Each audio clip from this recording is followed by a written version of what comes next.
Sudah kelihatan belum?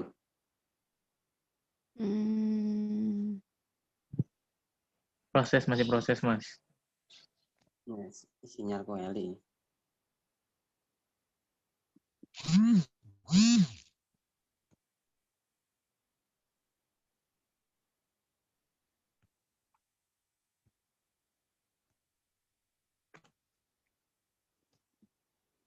Sudah terlihat ya? Kelihatan. Ya.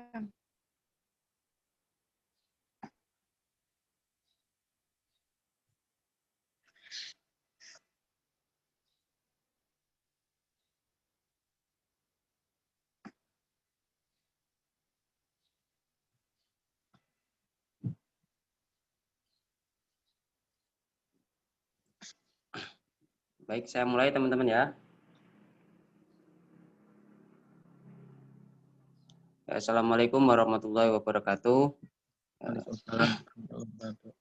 Pada siang hari ini saya mencoba untuk berdiskusi ini, acaranya berdiskusi mandiri. Berdiskusi mandiri mengenai tentang manajemen berbasis sekolah. Terima kasih kepada teman-teman yang sudah bersedia untuk hadir di perkuliahan siang hari ini. Baik, saya mulai saja, yaitu manajemen berbasis sekolah. Latar belakang manajemen berbasis sekolah yaitu dikarenakan tuntutan masyarakat terhadap pendidikan yang relevan dengan kehidupan dan mulai berkembang di Amerika Serikat, di mana pada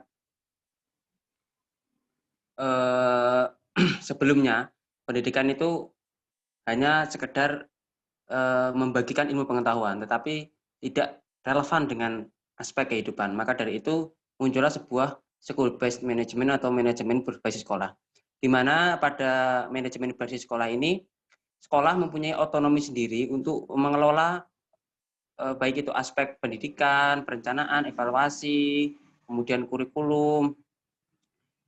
Pengelolaan sekolah itu tetapi tetap saja didasarkan pada sistem pendidikan nasional sesuai dengan undang-undang yang berlaku. Kemudian di Indonesia muncul pertama kali pada tahun 2000 yang tertuang dalam dokumen Undang-Undang Nomor 25 Tahun 2000 tentang Rencana Strategis Pembangunan Nasional tahun 2000 sampai 2004.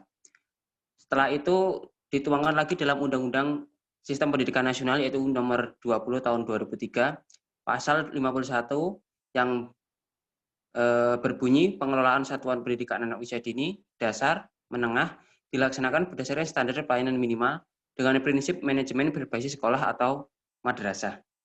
Jadi MBS itu di dasar landasan hukumnya adalah Undang-Undang Nomor 20 Tahun 2003. Pengertian dari manajemen berbasis sekolah sendiri adalah suatu manajemen pengelolaan sekolah yang memberikan otonomi lebih besar kepada sekolah dan mendorong pengambilan keputusan bersama secara partisipatif dari semua warga sekolah dan masyarakat di sekitarnya dalam upaya mengembangkan dan meningkatkan mutu pendidikan. Jadi manajemen berbasis sekolah itu tujuan utama yaitu mengembangkan dan meningkatkan mutu pendidikan. Itu yang digarisbawahi. Tujuan MBS, manajemen berbasis sekolah, yaitu yang pertama meningkatkan mutu pendidikan melalui kemandirian dan inisiatif sekolah dalam mengelola dan memberdayakan sumber daya yang tersedia. Yang kedua, meningkatkan kepedulian warga sekolah dan masyarakat dalam penyelenggaraan pendidikan melalui pengambilan keputusan bersama.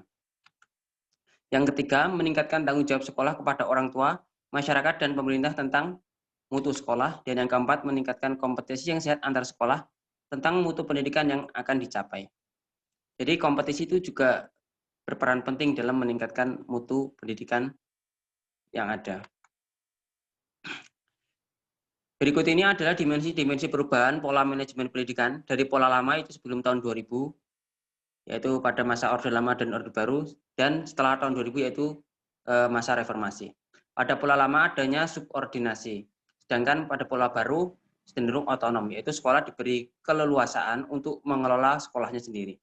Yang kedua yaitu pengambilan keputusan terpusat, yaitu tergantung dari pemerintah pusat. Sedangkan pola baru pengambilan keputusan partisipatif, yaitu di sini ada warga masyarakat yang diwakili oleh komite sekolah, kemudian ada dari pemerintah, ada dari kepala sekolah, maupun dari guru atau tenaga kependidikan lainnya. Kemudian yang pola lama ruang gerak kaku, dan yang pola baru adalah ruang gerak yang luas. Ini berkaitan dengan otonomi tadi ya. Dengan adanya otonomi maka ruang gerak sekolah itu menjadi lebih fleksibel atau luas. Pola lama itu pendekatan birokratik, sedangkan yang ke pola baru adalah pendekatannya menggunakan pendekatan profesional. Pola lama sentralistik yaitu terpusat, sedangkan yang pola baru ada desentralistik atau terbagi. Jadi sekolah itu memiliki kewenangan sendiri untuk mengelola sekolahnya. Kemudian yang pola lama diatur, kemudian pola baru motivasi diri, kemudian pola lama overregulasi dan deregulasi. Mungkin selanjutnya teman-teman bisa membacanya dengan seksama.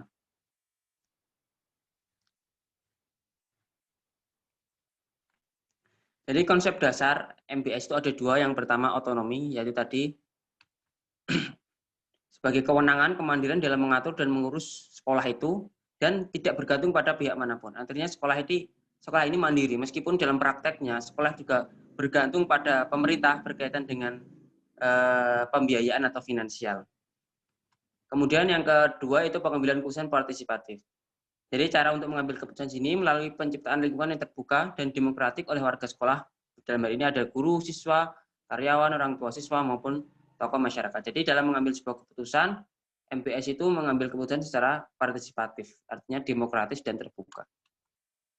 Kemudian manfaat MBS yang pertama, adanya perhatian bersama untuk mengambil keputusan, maka akan berdampak langsung kepada guru, manajemen sekolah, rancang ulang sekolah, dan perubahan perencanaan. Jadi pengambilan keputusan yang berpartisipatif tentu akan berdampak langsung kepada si pengambil keputusan yang dalam hal ini dapat diwakili oleh guru, kepala sekolah, manajemen, dan rancang ulang maupun perubahan perencanaan. Kemudian yang kedua, kebijakan dan kewenangan sekolah bersumber dari kondisi nyata yang dialami oleh sekolah. Jadi sumber yang pendidikan yang ada itu merupakan apa yang dialami oleh sekolah tersebut. Kemudian sumber daya lokal dapat termanfaatkan secara optimal dan relevan. Dan yang keempat, pengelolaan pendidikan dapat berjalan secara efektif. Jadi manajemen berbasis sekolah itu terdiri dari tiga elemen yang saling berinteraksi, di mana satu sama lain itu memiliki keterikatan. Jadi dari pendidikan nasional di pusat, pendidikan daerah maupun sekolah itu saling berinteraksi untuk mencapai tujuan bersama, itu tujuan nasional pendidikan Indonesia yang tertuang di Undang-Undang Dasar Negara Republik Indonesia tahun 1945, yaitu mencerdaskan kehidupan bangsa. Fungsi-fungsi yang didesentralisasikan ke sekolah yaitu berupa perencanaan dan evaluasi, kemudian pengelolaan ketenagaan, ini pengelolaan ketenaga kerjaan, kemudian ada pengelolaan keuangan, pengelolaan kurikulum, pengelolaan iklim sekolah, pengelolaan fasilitas, pelayanan siswa, hubungan sekolah dan masyarakat, dan pengelolaan proses pembelajaran. Implementasi MBS. Implementasi MBS yaitu tahap pemahaman, di mana sekolah akan memahami apa itu MBS. Kemudian, setelah dipahami, maka hal tersebut diimplementasikan dalam sekolah. Setelah terimplementasi, maka dikuatkan dengan adanya sebuah evaluasi. Evaluasi nanti akan menguatkan apa yang MBS, apa yang kekurangan dari manajemen berbasis sekolah sebelumnya, sehingga MBS itu dapat meningkatkan mutu pendidikan. Ya, implementasi MBS di SMA.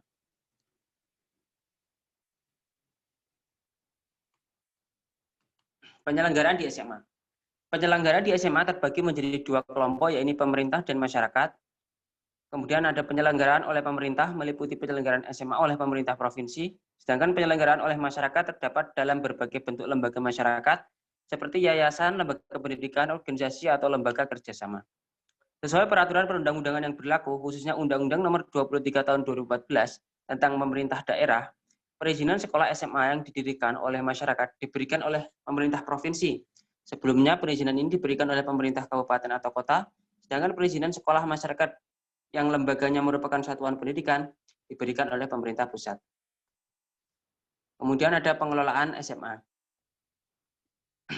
Organ SMA negeri sebagai satuan pendidikan menengah umum yang diselenggarakan oleh pemerintah atau pemerintah daerah terdiri atas 2 organ, yaitu 1 kepala sekolah yang menjalankan fungsi manajemen, dan yang kedua itu komite sekolah yang menjalankan fungsi pengarahan, pertimbangan, dan pengawasan akademik. Kemudian ada pengelolaan SMA. Dari pengelolaan SMA di swasta dan negeri itu dibedakan hanya jika negeri itu dikelola oleh pemerintah daerah atau provinsi, sedangkan pengelolaan swasta itu dikelola oleh yayasan. Prinsip pengelolaan satuan pendidikan. Yang pertama nirlaba.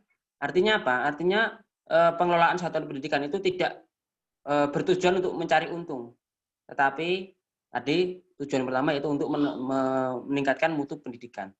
Jadi tidak ada keuntungan. Kemudian yang kedua transparan. Artinya apa? Pengelolaan manajemen berbasis sekolah ini dilakukan secara transparan. Artinya dapat dilihat oleh baik itu warga sekolah maupun masyarakat umum, sehingga proses-proses yang ada itu nantinya dapat dipertanggungjawabkan, yaitu akuntabel. Nah, proses transparan ini juga salah satu bentuk karena adanya pengambilan keputusan yang partisipatif tadi. Dengan adanya pengambilan keputusan partisipatif, maka manajemen berbasis sekolah itu lebih transparan dan dapat dipertanggungjawabkan. Kemudian berorientasi pada penjaminan mutu yang kemudian menyediakan akses yang berkeadilan. Artinya apa? Manajemen berbasis sekolah itu harus berkeadilan, tidak memandang. Misalkan, wah ini anaknya pejabat, maka saya loloskan masuk ke sekolah ini. Tidak, tapi harus sesuai dengan kompetensi yang menjadi standar peserta didik yang bisa masuk ke sekolah yang ini. Kemudian pengelolaan satuan pendidikan di SMA. Tata kelola sekolah, yang pertama kepala sekolah menjalankan manajemen berbasis sekolah untuk dan atas nama gubernur sesuai dengan ketentuan peraturan perundang-undangan. Yang kedua, komite sekolah memberi bantuan pengarahan, pertimbangan, dan melakukan pengawasan akademik kepada dan terhadap kepala sekolah. Nah, komite sekolah ini yang menurut saya selama saya observasi di sekolah itu yang perannya kurang terlihat seperti itu. Kemudian kebijakan sekolah. Segala hal terkait kebijakan dalam pengelolaan pendidikan di sekolah dituangkan dalam rencana kerja tahunan atau RKT, rencana kerja anggaran sekolah atau RKAS, dan peraturan sesuai dengan peraturan pada satuan pendidikan. Artinya kebijakan-kebijakan sekolah itu sudah ada dalam yang disebut sebagai rencana kerja tahunan dan rencana kerja dan anggaran sekolah. Anggaran.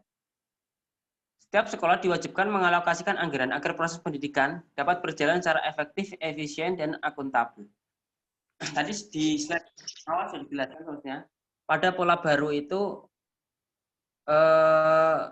pengelolaan anggaran itu lebih efisien. Sedangkan pada pola lama itu pokoknya intinya uang ini harus habis seperti itu. Jadi tidak ada pertanggungjawaban yang baik di situ. Yang penting harus uangnya habis. Kalau yang lama itu lebih efektif, efisien, dan akuntabel. Alokasi anggaran ditetapkan berasal dari berbagai sumber yang sah, yaitu pemerintah daerah, serta berasal dari sumbangan dan bantuan masyarakat. Yang ketiga itu manajemen sekolah memiliki otonomi untuk mengelola anggaran sekolah sesuai kebutuhan dan kondisi masing-masing sekolah. Setiap sekolah wajib menjamin terpenuhinya standar pelayanan minimal pelayanan pendidikan di sekolahnya. Kemudian jaminan layanan. Sekolah wajib mengalokasikan tempat bagi calon peserta didik berkewarganegaraan di Indonesia yang memiliki potensi akademik memadai dan kurang mampu secara ekonomi paling sedikit 20% dari jumlah seluruh peserta didik. Jadi meskipun ada aspek keadilan tadi, tetapi juga ada batasan-batasan di mana sekolah harus menyediakan 20% dari seluruh peserta didik itu bagi yang memiliki potensi akademik memadai dan yang kurang mampu. Yang kedua itu wajib menyediakan beasiswa bagi peserta didik berkewarganegaraan Indonesia yang berprestasi. Artinya ada beasiswa bagi peserta didik yang berprestasi. Kemudian yang ketiga wajib menyediakan bantuan biaya pendidikan bagi peserta didik berkewarganegaraan Indonesia yang tadi wajib menyediakan bantuan biaya pendidikan bagi peserta didik berkewarganegaraan Indonesia yang tidak mampu secara ekonomi dan yang orang tua atau pihak yang membiayai tidak mampu secara ekonomi. Bantuan biaya pendidikan diberikan kepada paling sedikit 20% dari jumlah seluruh peserta didik.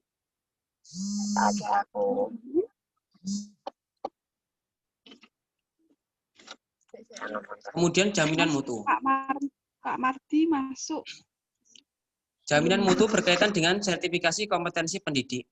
Yang kedua, sertifikasi kompetensi ketenaga kependidikan dan akreditasi satuan pendidikan. Sertifikasi kompetensi pendidik ini dapat berupa misalkan adanya pelatihan, kemudian misalnya di sini ada MGMP, misalnya kalau itu bisa saling sharing antar guru mata pelajaran sehingga dapat meningkatkan kompetensi pendidik. Yang kedua, sertifikasi kompetensi tenaga kependidikan. Di sini tenaga kependidikan misalkan di sini ada tata wirausaha, kemudian pegawai sekolah itu diberikan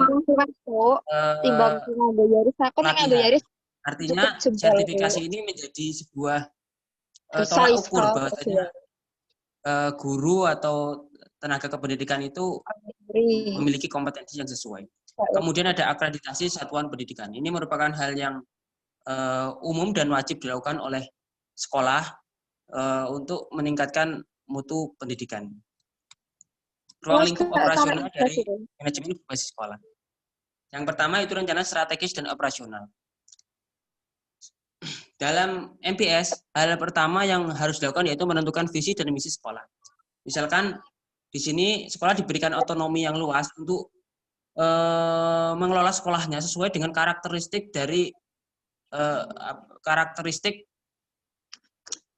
wilayahnya. Misalnya di sini ada sekolah adiwiyata. Nah, maka visi dan misi sekolah itu juga harus sesuai dengan slogannya. Jika adiwiyata, maka sesuai dengan slogan adiwiyata yaitu sekolah yang berbasis lingkungan. Kemudian setelah visi dan misi dirancang, baru ditentukan tujuan dari sekolah.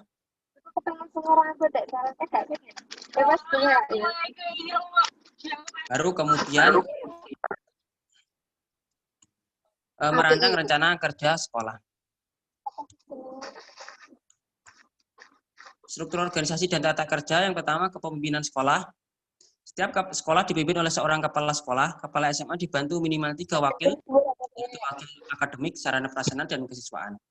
Wakil kepala sekolah dipilih oleh Dewan Pendidik.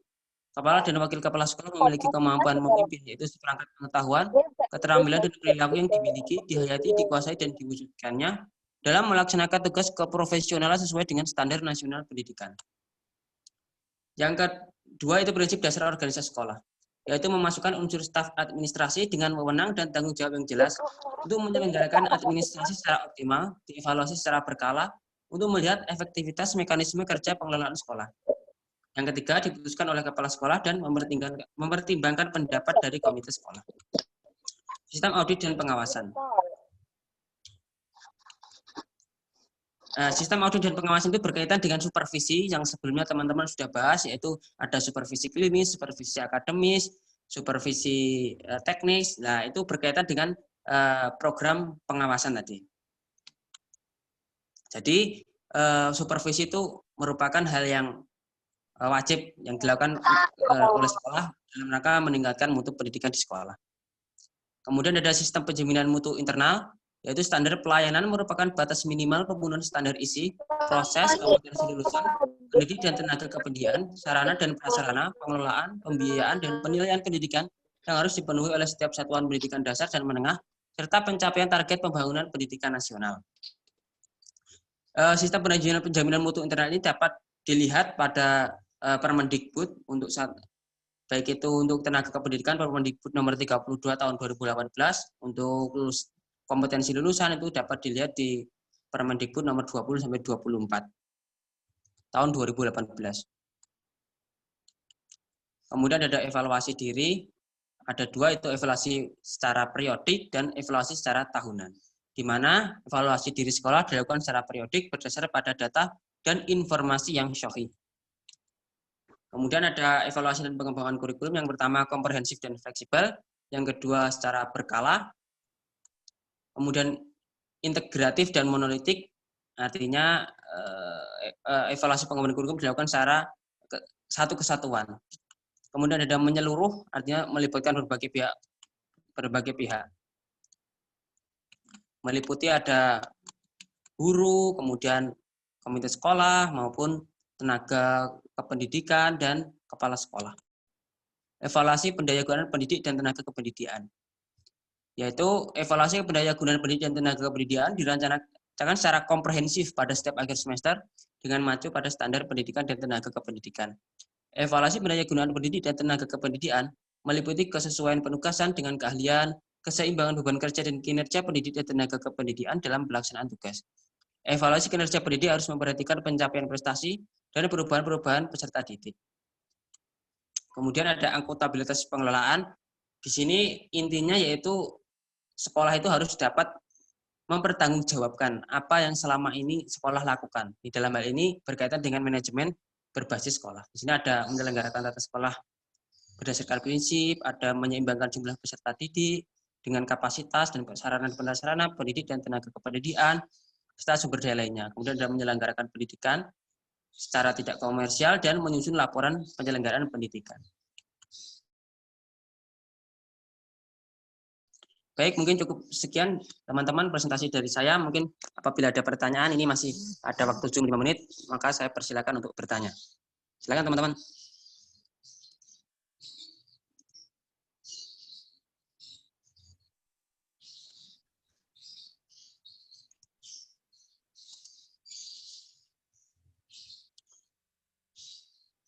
Monggo Mas Ilham, Pak Marti, Pak Freti.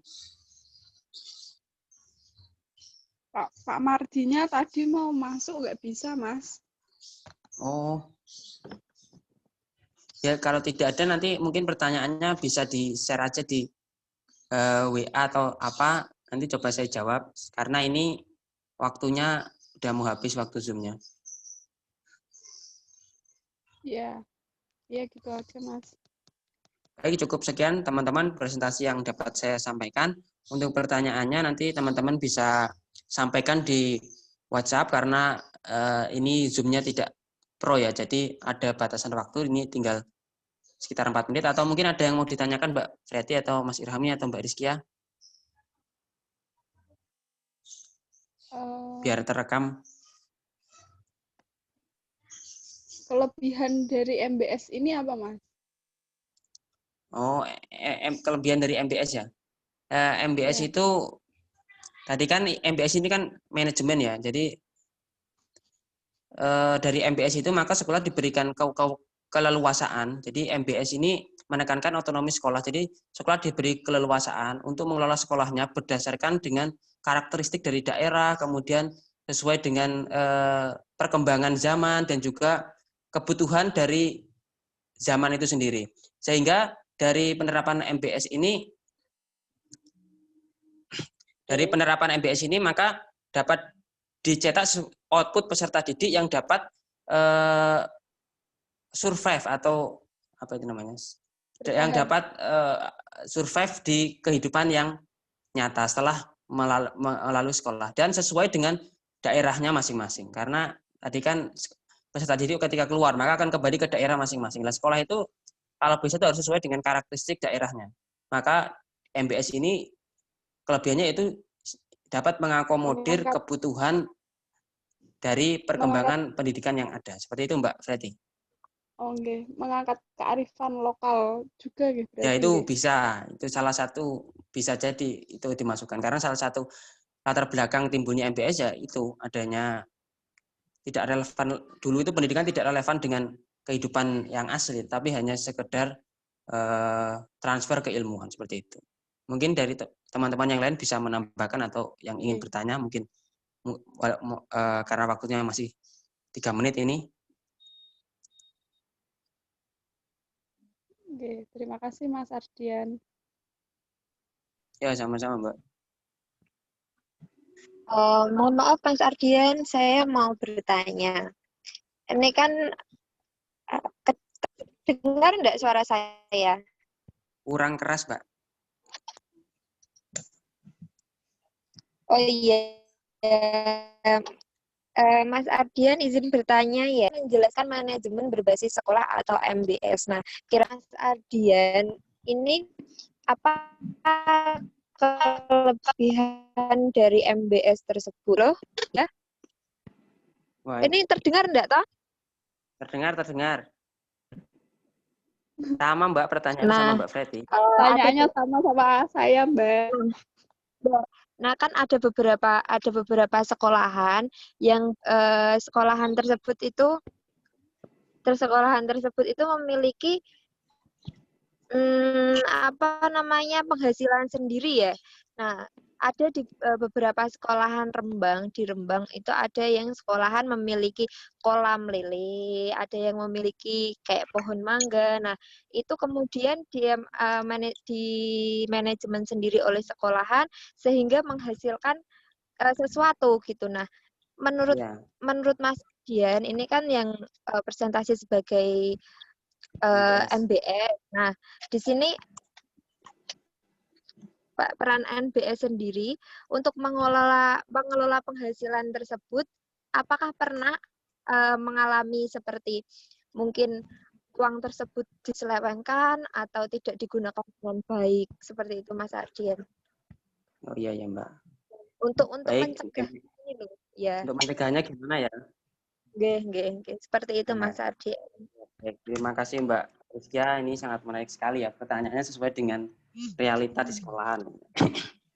Ya, untuk mencegah hal tersebut terjadi, yang pertama tadi kan ada prinsip-prinsip dari manajemen berbasis sekolah dan ada yang transparan. Nah, itu kan transparansi kan juga mencegah adanya penyelewengan. Kemudian ada tadi pelaporan, akuntabel tadi, ada pertanggungjawaban. Jadi hal tersebut juga dapat mencegah adanya penyelewengan dari sekolah ini.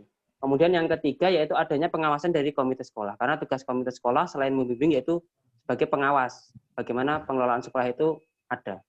Nah, maka dari itu peran komite sekolah juga penting untuk mencegah adanya praktek korupsi, begitu ya.